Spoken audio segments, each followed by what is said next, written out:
Racikan Berita. Assalamualaikum warahmatullahi wabarakatuh. Assalamualaikum warahmatullahi wabarakatuh.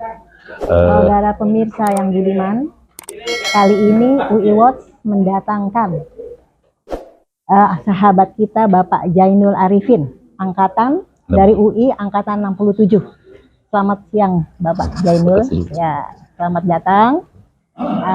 Temanya kita kali ini mengenai hukum di Indonesia, Bang. Oke. Hukum itu sendiri Indonesia sepertinya tumpul ke bawah, tumpul ke atas, ke bawah tajam ya Bang. Nah, seperti Fuhu Fafa sampai sekarang tidak pernah ada kabar. Juga masalah korupsi juga nggak pernah ada Bang. Nah, menurut Abang bagaimana Bang untuk menggebrak agar Prabowo Subianto bisa mengatasi masalah ini Bang di segala lini? Jangan disebut nanti PKI gaya baru gitu Bang. Negara kita kan sudah diundangkan untuk konstitusi oleh negara hukum. Kalau sebagai negara hukum, maka hukum harusnya menjadi panglima dari negara ini. Semua kita harus menjunjung tinggi hukum yang dianut oleh negara kita. Namun faktanya, kita memang, ya bukan hari ini saja. Mungkin dari lama juga, dari dahulu juga ada kekurangan-kekurangan. Tapi belakangan-belakangan ini memang makin kita sangat susah sekali disebutkan bahwa hukum kita itu bisa tegak dengan baik. Nah ini memang masalahnya, pertama apakah hukum itu sendiri sudah valid? Sudah benar kita punya undang-undang dan hukum yang kita pakai, yang kita aplikasikan, yang kita gunakan. Dan dasar-dasar hukum kita, dasar-dasar hukum apa? Dan juga bagaimana para pengelola hukum itu sendiri. Apakah mereka itu sudah mempunyai adab atau akhlak yang cukup untuk membawa kompetensi hukum itu untuk diaplikasikan di negara kita agar betul-betul negara kita menjadi negara hukum yang benar-benar kita hormati. Nah, faktanya ada jalurnya ya Bang ya, paling tidak ya. Itu kan prinsipnya kan. Prinsipnya kan tentu harus ada undang-undangnya yang benar, terus ada orangnya juga yang kompeten, dan juga orang-orangnya yang bertanggung jawab lah. Jujur nomor satu ya Bang. Iya, betul. Ya tentu dengan dua pilar itu insya Allah jadi hukum itu bisa berjalan dengan baik dan bisa berlaku adil untuk semua pihak. Nah kita kembali lagi, hukum kita ini saya tidak tahu persis karena saya bukan ahli hukum, nanti tolong diluruskan dan tolong dibenarkan, kalau salah dibetulkan, kalau bengkok diluruskan. Negara hukum kita ini kan kita menganut hukum yang dari penjajahan kolonial. Di mana kolonialisme itu dulu menganut doktrin 3G. Ada gold, glory, gospel. Jadi perlakuan hukum yang dianut pada zaman itu tentu menganut kepada 3 doktrin itu.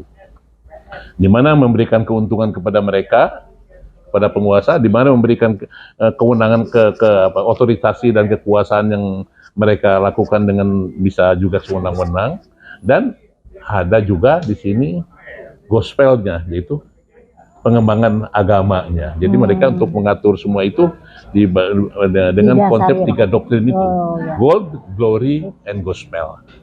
Nah itu barangkali karena dasarnya seperti itu, kita harus hati-hati juga dengan hukum-hukum yang memang walaupun itu memang ex-kolonial dan kita bisa pilih-pilih, tapi barangkali kita harus berpikir juga, apakah ada hukum lain yang juga bisa kita anut, yang bisa kita juga jadikan referensi dan valid untuk itu, dan sudah berlaku baik di dunia, di dalam sejarah, dalam sepanjang kurun waktu yang cukup panjang, yang cukup bisa kita jadikan referensi yang valid lah. Nah barangkali kita juga harus berpikir seperti itu. Jadi bukan hanya kita mengambil referensi hukum-hukum yang berdasarkan hukum-hukum yang tadi itu diwariskan oleh ilmu itu sama saja sebetulnya. Apakah ilmu dari mana saja ya sama saja, tergantung daripada kita. Tapi validitasnya dan juga kelengkapannya dan juga aplikasinya bagaimana itu kan kita harus lihat juga sejarah. Jadi oleh karena itu kita kembali ya bahwa tadi itu mereka punya doktrin adalah gold and glory and gospel. maka juga itu juga tidak itu juga dia juga mengadopsi juga Jadi Dari kolonial itu kolonial. mengadopsi dari dulu ada doktrin Roma juga. Roma waktu menjajah sampai ke Timur Tengah, itu juga dia menganut doktrin juga yang mirip-mirip. Hanya saja tentu waktu itu dia untuk kepentingan kekaisaran Roma. Oh. Nah, kita ini kalau untuk mencari alternatif lain, apa konsep dari yang lain, misalnya syariah. Iya. Syariah itu apa? Doktrin dasarnya. Doktrin dasarnya adalah pembebasan, itu futuhat. Pembebasan waktu Nabi Muhammad memenangkan atau menaklukkan Mekah, dan juga waktu Madinah. Ada deklarasi Madinah. Deklarasi Madinah itu adalah pada dasarnya dia adalah menghimpun semua yang ada di situ dengan konsep Bhinneka Tunggal Ika sebenarnya. Jadi semua yang ada di situ mereka membiarkan dengan hukum masing-masing, tapi keputusan akhir ada di dalam komando Nabi Muhammad. Ya. Jadi itu semua itu dalam panglima Nabi Muhammad. Memang masing-masing itu Yahudi pakai hukum Yahudi, Nasrani pakai hukum Nasrani, Muslim pakai hukum Muslim. Tapi pada saat kalau ada perang, ada keamanan, dan segala macam hukum, ada perselisihan, maka keputusan di tangan Nabi Muhammad. Gitu, ya. Itu deklarasi Madinah. Jadi kemudian di dalam Futuhat Makkah itu konsepnya adalah pertama pembebasan. Jadi bukan penaklukan Mekah, tapi pembebasan. Futuh. Dan juga di situ ada amnesti. Barang siapa yang datang ke Masjidil Haram maka dia aman. Barang siapa dia masuk ke rumahnya Abdul Sofyan aman, dan lain sebagainya. Jadi konsep dua dasar ini barangkali kita perlu pertimbangkan oleh para ahli hukum. Bagaimana kita pertimbangkan selanjutnya? Barangkali begitu. Sebagai tolak ukur ya Bang. Iya, sebagai gambaran saja. Oke.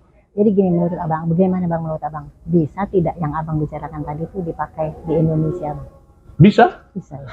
Ya kita berikan seperti konsep futuhat aja.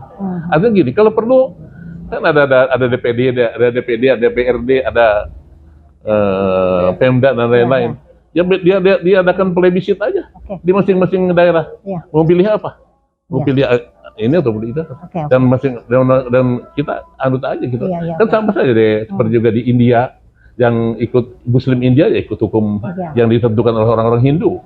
Orang yang ikut di Pakistan, yang non Muslim ikut hukum-hukum dari Pakistan dan sebagainya. Sama saja di mana juga yang bisa. Yang penting kita merangkul, istilahnya saling bekerja sama dan aman ya Bang ya.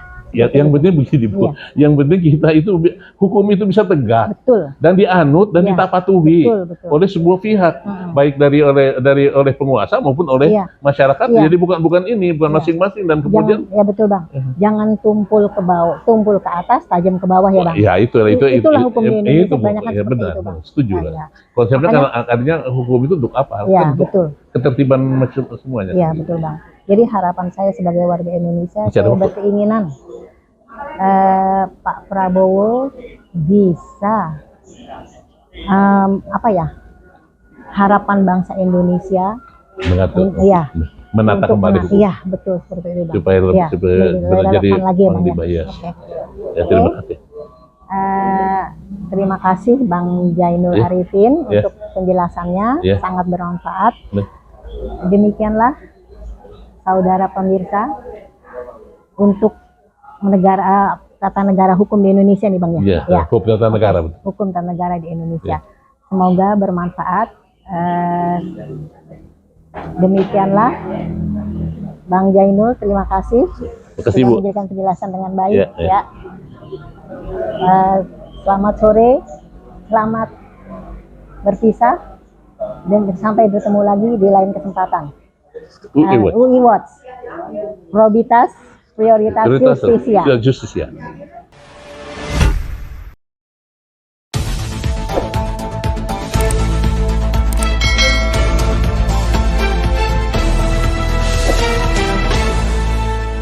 Racikan Berita.